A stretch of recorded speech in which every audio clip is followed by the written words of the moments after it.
Okay, let's welcome back to the show Young Americans for Liberty analyst Kristin Tate. Kristin, it's great to see you. Okay, Great to be this with New you. York Supreme Court judge, thanks for coming back on. A judge ordered New York Governor Cuomo's administration to basically reveal the total, release all records showing the full count of COVID-19 deaths in nursing homes, not just those in nursing homes. It also has to include those that occurred in hospitals. If a nursing home patient went into a hospital, this, as of midweek, he had 5 days to deliver. You know, Governor Cuomo is saying he followed federal guidelines on this policy, but now this looks like it's getting worse for Governor Cuomo. What do you think? Yeah, the public deserves to know the truth about how many COVID deaths occurred on Cuomo's watch. As Cuomo was busy writing a book, literally praising himself for his COVID efforts, he was allegedly cooking the books to obscure the number of deaths occurring in nursing homes. New York's Attorney General Letitia James, who I'll point out, Liz, is a Democrat, recently released a report accusing Cuomo of undercounting COVID deaths in nursing homes by up to 50%.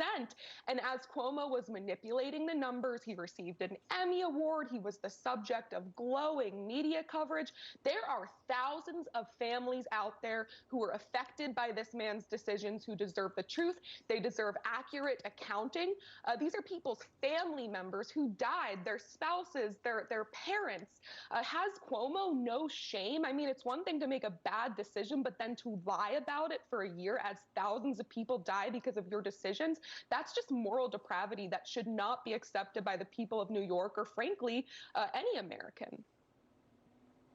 You know, the Cuomo team has been doing a full court blitz to talk about everything but, you know, the executive order that came out in March. The executive order said you got to take it back in, take the patients back in, and you can't test them before they come back in.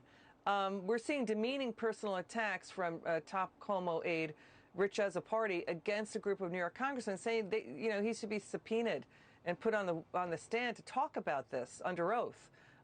We don't know if it'll get to that. The people keep saying this should never have gotten to where it's at. What do you say? Never should have gotten to where it's at. We need the truth. Remember, this last summer, the Cuomo administration was reporting that about 4,800 New Yorkers had died in nursing homes. We now know that was a lie. The death toll was closer to likely about 12,000.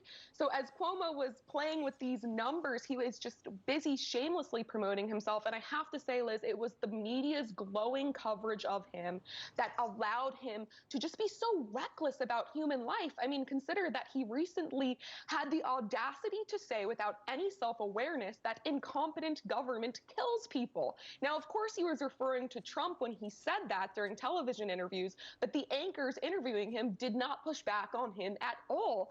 And when he was asked about the AG report that came out accusing him of cooking the books, Cuomo tried to blame the Trump administration, of course.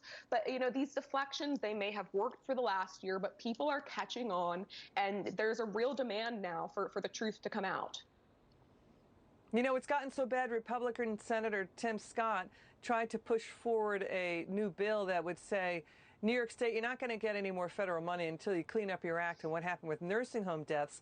And what critics keep saying, they point out, they find disturbing, was when the Cuomo administration back in July released a report exonerating New York Governor Cuomo's executive order, saying that wasn't the cause, but blaming nursing home workers and nursing home visitors for spreading COVID-19 inside nursing homes. People found that really galling because nursing home workers also died and the visitors lost their loved ones. So, you know, where does this go from here? Where does it go? What do you think, Kristin?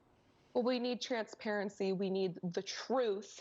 And, you know, what's even more infuriating about this, Liz, is that for the last year, Cuomo and his allies in the media have been focused on criticizing other governors like Ron DeSantis in Florida, who have actually been making much better decisions. Despite having, you know, more lax policies in terms of lockdowns, we've seen in Florida much better statistics when it comes to death rates and hospitalizations. And yet the media media just made DeSantis out to be the Grim Reaper. Where's DeSantis's apology? But hopefully now that all of this is coming to light with regards to Cuomo, journalists will start doing their jobs and actually ask questions of the governor. Because again, there are thousands of people out there who lost loved ones. These might just be statistics to Cuomo, but this is very personal to a lot of New Yorkers. Kristin Tate, thanks for joining us. It's good to see you. Thank you so much, Liz.